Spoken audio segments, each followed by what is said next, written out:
And how to build an uncertainty budget. And at the end, we'll give a summary. Basically, as I go through this presentation, we're going to follow a uncertainty budget constructed for a platinum-resistant thermometer calibrated in the bath with a for standard reference standard of being SPRT.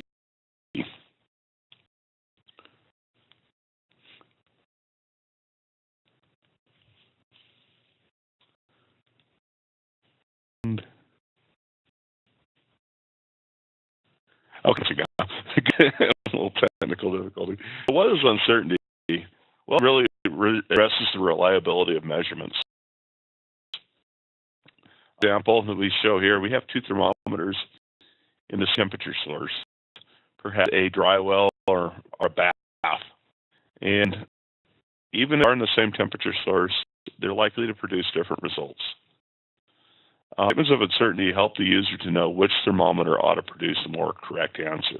These are, if one is indicating 0.10 degrees Celsius, and there's 0.20 degrees Celsius, what are these different, and what is certainty between these two measurements? That's always good to know. In the case, if we have a thermometer on our local bank, it's probably going to have a lot larger uncertainty than the thermocouple, so that's something to keep in mind. So some sources of uncertainty. Number one, calibration and choice of standards that we use for a reference standard. The unit test itself, it may have some weird behavior that causes, in some cases, a large amount of uncertainty. Is it a measurement that we choose to use? Are we using a dry well, bath, or are we using a fixed point cell? The ability of the measurement. How possible are these results? Is I can get the same result now that I get at this moment or 2 days from now? Thermal equilibrium. Okay, we have a source. Is everything at the same temperature? Okay, that may be more the case in a bath and less the case in a dry well. And again, not. So that's something that we need to be aware of. Environmental. How do environmental effects in our laboratory have an effect on our measurements? And so difficult to quantify. And to what alertness is the measurement or the measurements made? That has to do with our process that we have set up, but it also has to do with doing measurement in some cases. So how does a metrologist understand and compensate for the first 5 items in this list? Equilibrium. If a temperature measurement system measure their own temperature, so they put the temperature at the location where this is. This temperature of another body, a thermometer must be at the same temperature as the other body. And this requires thermal equilibrium. So you have the thermometer inside a source, and we may have stem conduction or not, so contact. Problem. If reference is temperature, then our under test, that may be a problem too. How to evaluate uncertainties? First, we have to identify the influence effect. Do we information on the effect in terms of a distribution, whether it be typically if we have control, we don't see a U-shaped distribution, but in some have poor temperature control, you might see U-shaped distribution. Typically, we're going to see more of something, either a rectangular distribution or a Gaussian or normal distribution. We need to determine a mean and a variance for the distribution. We need to calculate the confidence interval. Influence all these quantities. I mean, some uncertainty components have an effect on the temperature being measured. Examples of these are bath uniformity, or immersion effects, stem conduction, or heating. Other uncertainty components only affect the measurements of the temperature, such as the thermometer readout, EMF, or the SPRT calibration, and its uncertainty and drift. Methods of evaluation. There are methods of evaluation for uncertainties.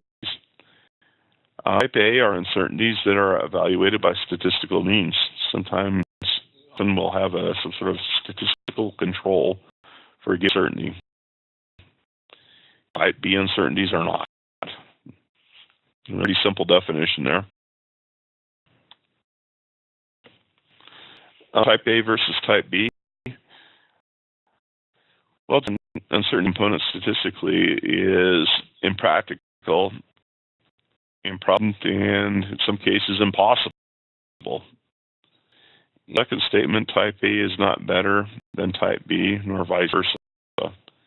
In some cases, we're not able to do anything statistically, so we have to use a type B, and it may be worse. So everything statistically. Typations, we have to consider standard deviation of the mean. The calibration point is the mean in a series of measurements. The mean or standard error is dependent on the dispersion of the data. And we have a formula down here. The standard error is equal to the standard deviation divided by the square root of the number of samples, provided those samples are uncorrelated.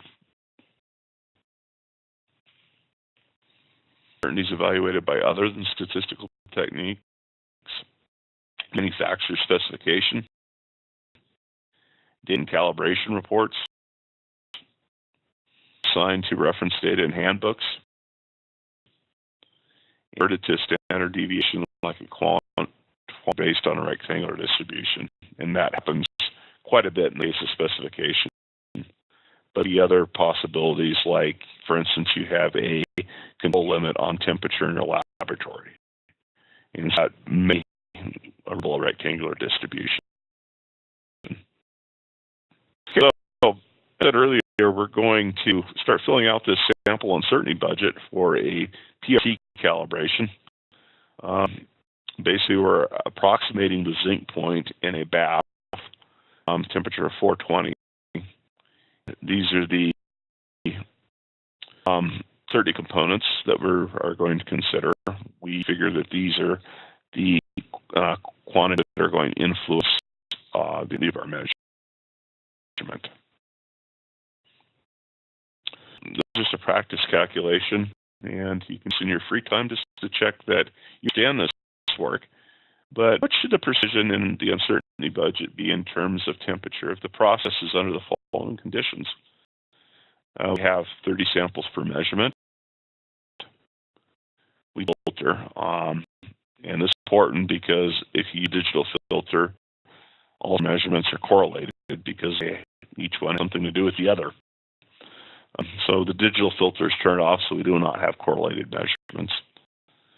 Process allows a maximum standard deviation of 0.001 ohms, 1 milliohm, for the instance of the UUT being measured. And our process takes a 100 ohm PRT with sensitivity 0.35 ohms per degree C, or ohms Kelvin, if you will, at a temperature of 420 degrees Celsius. Well, we'll apply this data to this formula we see down here. Information we need. So, using the formula, we calculate S from the data provided, standard.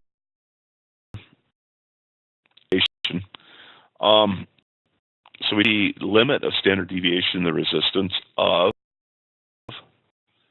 0.001 divided by the sensitivity coefficient 0.5, and we get an answer of 0.00286 degrees Celsius. If you think about this dimensionally, the ohms cancel out, this is in the denominator of a denominator, so it becomes in the numerator. So this works out as well. Always a good check to do when you're doing this type of calculations. That's going to be the standard deviation in temperature. We actually calculate the standard error. The way we do that is, as we saw in the formula on the last slide, we calculate the 0.00286 degrees Celsius, divide by the square root of 30, the square root of the number of uncorrelated samples.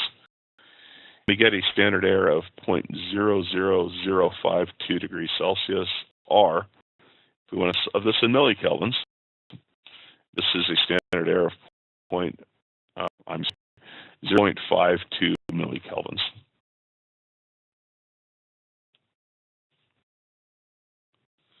Value into our uncertainty budget.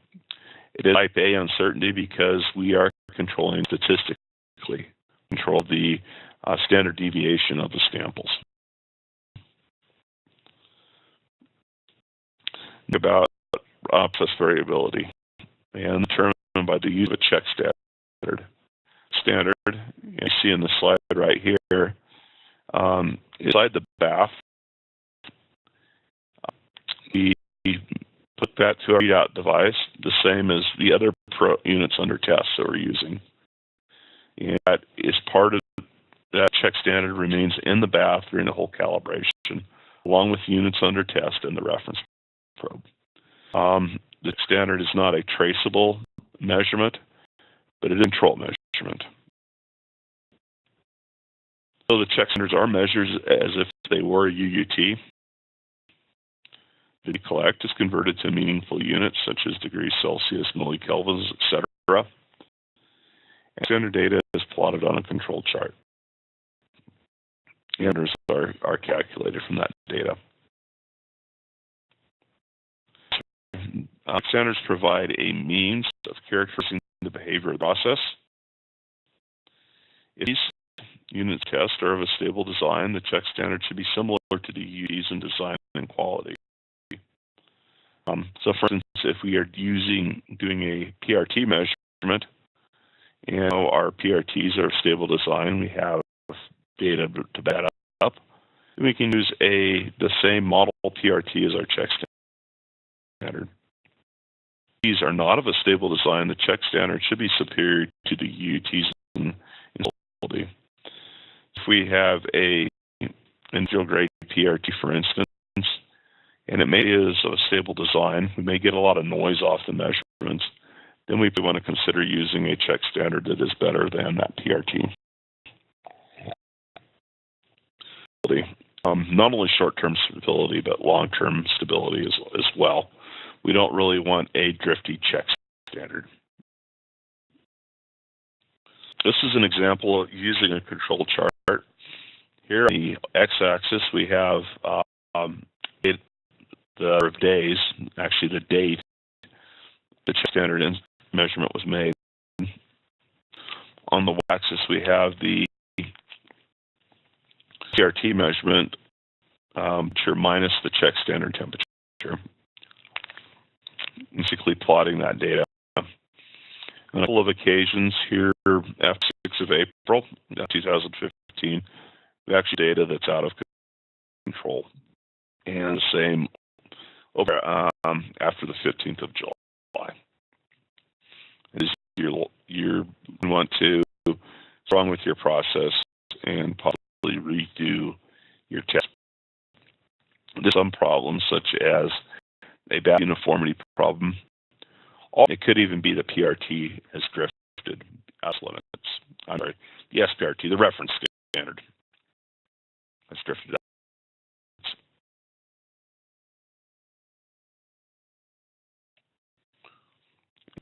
One slide here, we see our control limits are we're going to a one standard deviation of 3 kelvins. Here we have our control lines are at millikelvins, which represents 2 standard deviations. And so variability, that 3 millikelvin number here in our uncertainty budgets.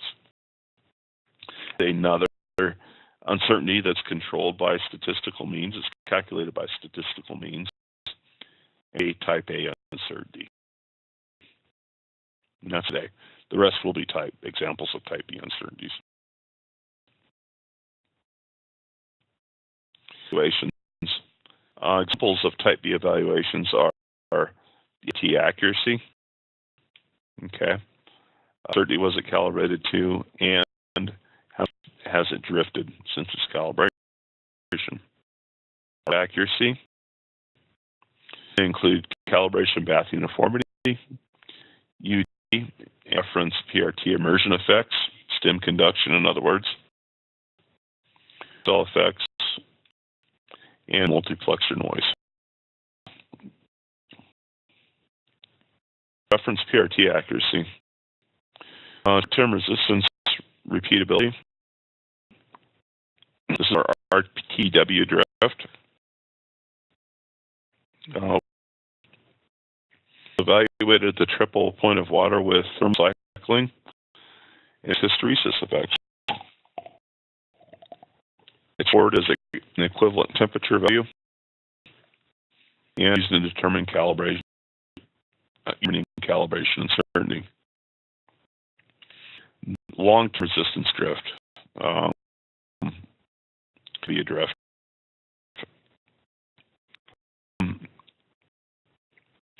Hours at maximum temperature, equivalent temperature value. It's calculated other temperatures based on this value. Using the ITS-90 equations for PRTs,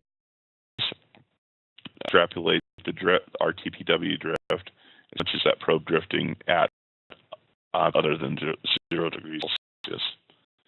Actually, technically 0.01 degrees Celsius. Calibration drift uncertainty, plug and readout uncertainty give us accuracy. This is the case. System uncertainty calibrations are available on the internet, and this simplifies the process to apply convergence calculations is I can't talk today. Statistics at each temperature. Evaluations, for example, is SPRT accuracy. SPRT is that defined fixed points are reported. That's if we're measuring, for instance, at the zinc point, the tin point, etc. Happens if we are measuring, for instance, at 300 degrees Celsius. There are approximately 90s functions published, and unit curves and defined curves. At SPRT uncertainty, we can determine uncertainty at any point. So the propagation uncertainty is given a function of z as a function of x, y, etc., a number of variables.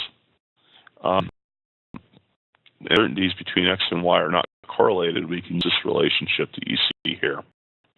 I'm going to go into the differentials on this. Just that on the next slide, we show a plot of those.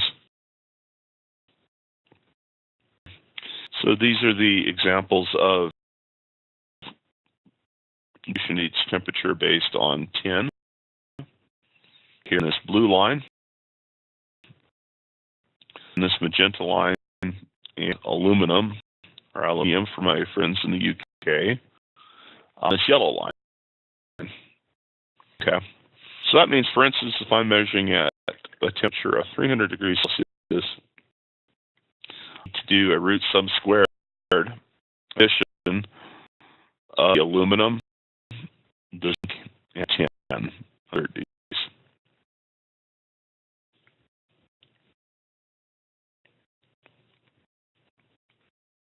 A root sum squared addition on this black line that is on this slide. Just point of interest, if we look at since 3 Celsius, you'll see that this uncertainty is actually lower make the uncertainty at the 10 point, and at the zinc point. There's actually a dip right here around 300. It's an interesting mathematical phenomenon.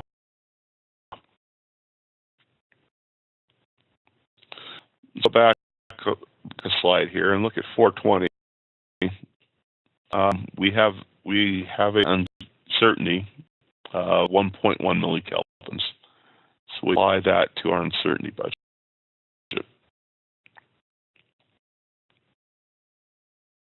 Right.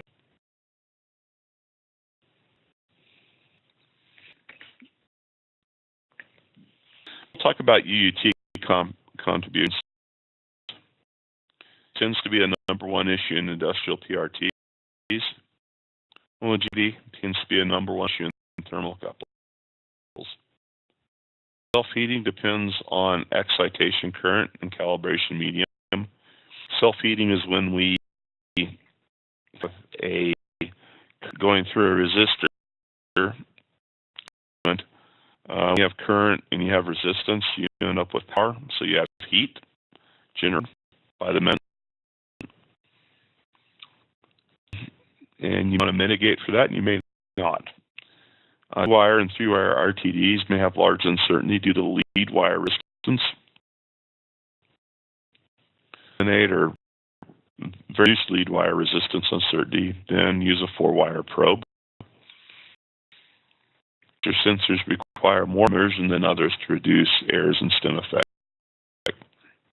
Do it with the sensor length, but more importantly, the material, especially material, but also the wires and the material inside of the probe. Stem conduction. This is an example of stem conduction. This box we have here is our source. And of all intents and purposes for this talk, we'll just assume this is a uniform heat source. It's perfectly uniform. And so we stick this probe into this heat source. The probe actually acts as a heat sink. We're running through the stem of the probe.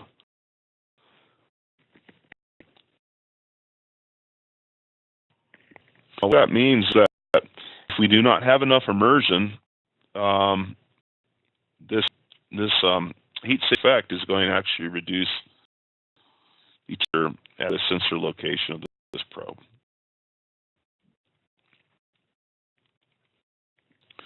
This is a graph plotted of immersion effects. The probe is placed inside a bath, a uniform temperature source. So when we have immersion above 50 centimeters, we have very little effect due to the immersion. It's kind of a decay curve that we hear. If we have an immersion of less than 15 centimeters here in the United States, that's roughly 6 inches. Using that the immersion we have, the greater the effects in the air we can get in our measurement.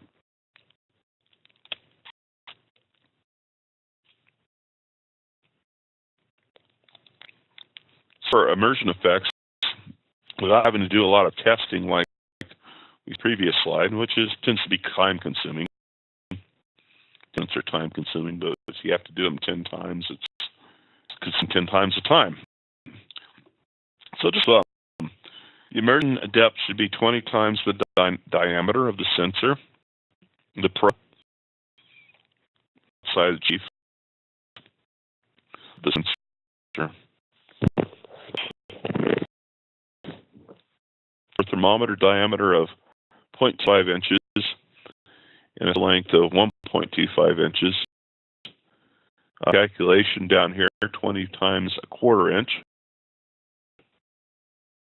5 inches gives you 6.25 inches. Now, people in other parts of the world outside the United States, 2.5 inches is roughly 6 millimeters.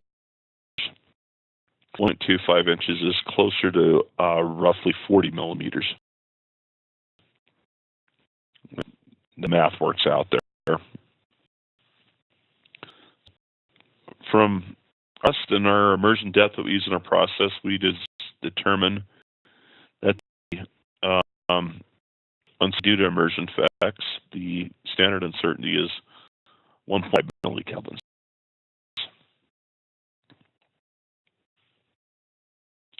SPRT stability. This is an example of SPRT stability on a control chart.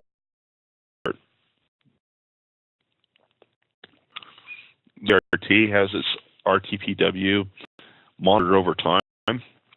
When it reaches a control limit, the probe is either sent in for calibration, and the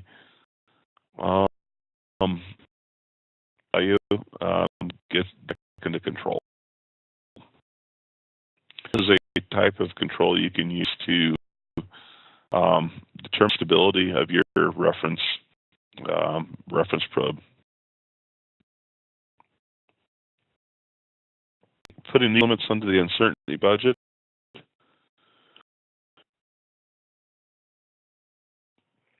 Stability of 0.5 millikelvins. It's RTP stability.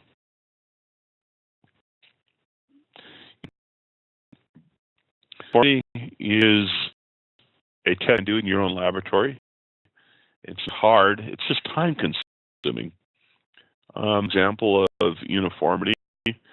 The working zone. When I say the working zone, that's any place where we're going to be using the bath for a temperature measurement. The work within that working zone is evaluated here. Total uncertainty in that test. We up into our uncertainty budget. In our laboratories, this is actually part of our periodic maintenance that we schedule that we have for our baths in our laboratory.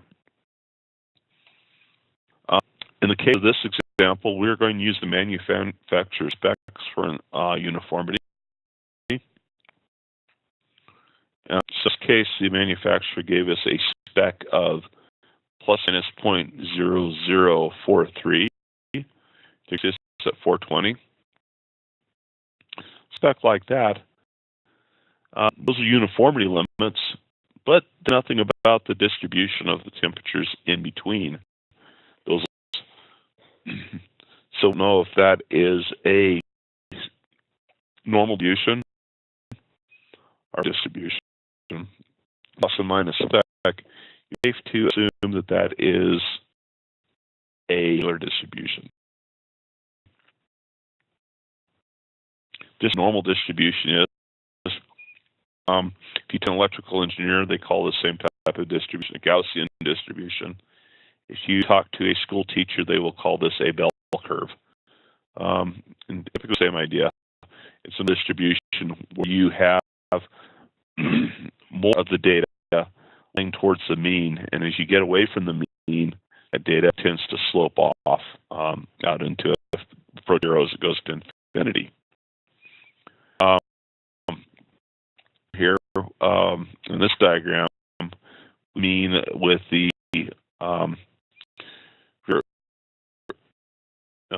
here, show the limits outside here as standard deviation, one station.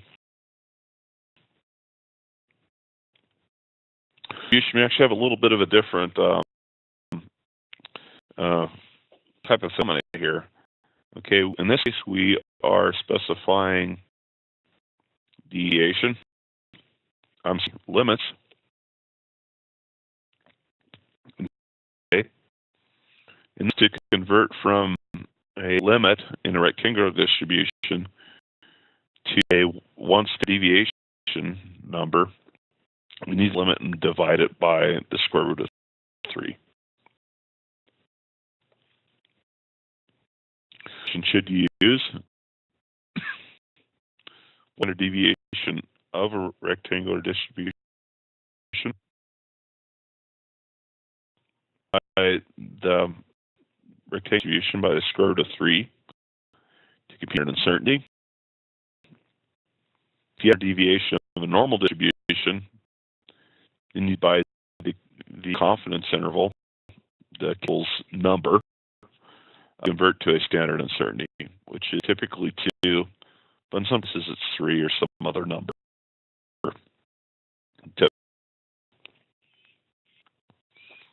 Just a practice calculation, a bath uniformity that's specified as plus and minus 0.0043. Nothing about the uncertainty distribution, the specification. The standard uncertainty would be 0.0043. You get into standard deviation dividing by the square root of 3. Answer is 0.0025.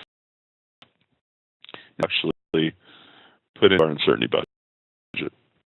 That right here under bath uniformity. Two more uncertainties to go, and they both have to do with thermometer readout. The readout is for the UUT, the customer's probe that has been into our laboratory, and is for the thermometer readout for the reference, our own reference probe that provides stability.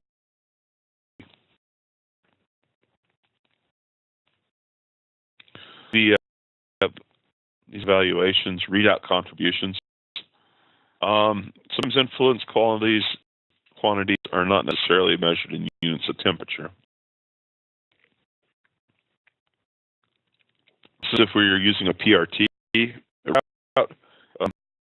typically those may be in ohms. They're about a thermocouple. Those uncertainties may be in volts. You need to consider the sensitivity, which is basically a differential to convert from units. In this case, it will convert from resistance into temperature. For example, we're going to have a 100 ohm RTD at 0 degrees Celsius.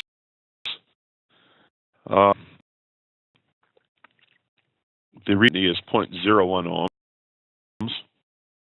The sensitivity, this is typical at 0 degrees Celsius for 100 ohm RTD, is 4 ohms per degree Celsius.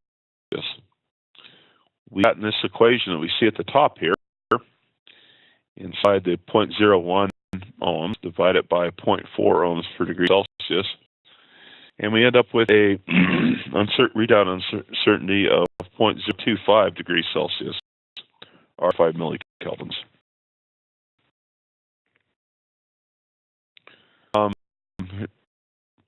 Another example where we have a readout accuracy, parts per million for a 25 to 400 ohm input, 100 ohm reference resistor, a measuring current of 1 milliamp, our read is 256 ohms, 100 ohm D at 400 degrees, 20 degrees Celsius, and our RTD sensitivity is 0.35 ohms per degree Celsius.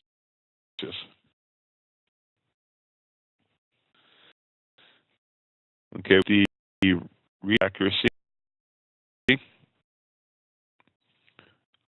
we have CN times 256 ohms, so that gives us 1.536 milliohms. Now we need to get that in the temperature, so we divide that by our sensitivity coefficient, 0.35 ohms per degree Celsius, and up with 4.389 millikelvins. That's in a rectangular distribution, so we have to take that number, divide it by the square root of 3, 0.0025 degrees Celsius, or 2.5 millikelvins.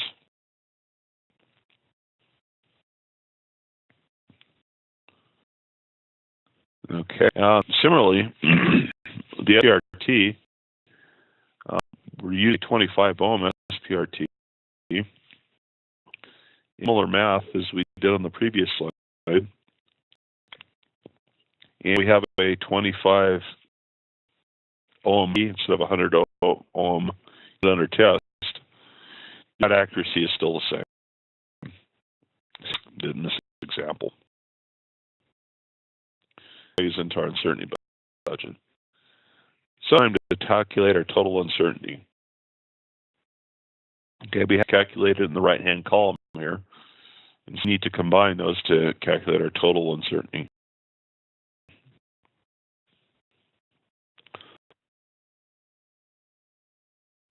We'll combine our type A and type B uncertainties. Root sum square, linear propagation of errors to compute uncertainties, and apply average factor for expanded uncertainties. Sum square, basically, it's a for combining uncertainties when they are believed to behave independently. And we see here that the square of each uncertainty, add together, and then take the square root of that sum. When we do that, we get a total state uncertainty, average factor of 1, of 5.63 millikelvins. We've taken more than 30 samples, so we feel justified to claim a coverage factor of 2, which gives at least 95% that we're within those values of 11.26 millikelvins.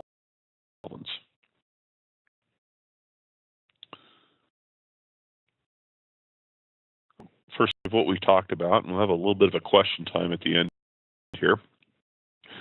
Give a brief description of what is uncertainty in the realm of temperature measurement, typical uncertainty sources,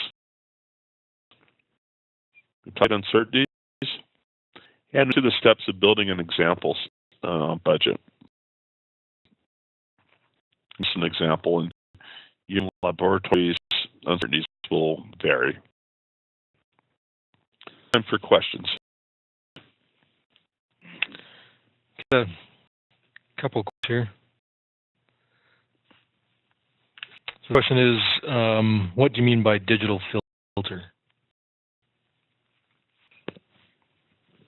A digital filter is basically something that if you have a number of measurements, and they typically let noisy, the digital filter will actually take those measurements, find the current sample with previous samples in some way. That combination may be adding a simple addition of 5 samples together, the average of them. Maybe more complicated where it uses some sort of a triangular Gaussian type shape to enter into past samples. Really neat because your data does not look as noisy, but in reality you're fooling yourself because you actually have correlated samples at that point. That is a function that's built into some thermometer readouts. Right, so our 1595 has a digital filter, 1595A. Yeah, and you turn that function on or off, and so like in the presentation, frankly, it was an unfiltered data. Right. Why use a check standard if your reference standard can be trusted? If it's traceable, why bother? The check standard helps make sure that, number one, that your reference standard is still trustable. What happens if you have a malfunction of your reference standard during the calibration? What the check standard does is if there's something weird going on with that bath, because you have a uniformity problem, your reference standard isn't going no. But a difference between that check standard and the reference standard will likely tell you if there is a problem with uniformity. This uniformity problem, between your maintenance cycles, to know if your uniformity is still good. In the bath, it may be caused by something like maybe it's degraded if it's an oil bath. Maybe something's wrong with your stirring. So check standard basically does 2 things for you in that process. that so if you have any questions, send those to the host using either the Q&A survey or chat service. We've only received 2 questions.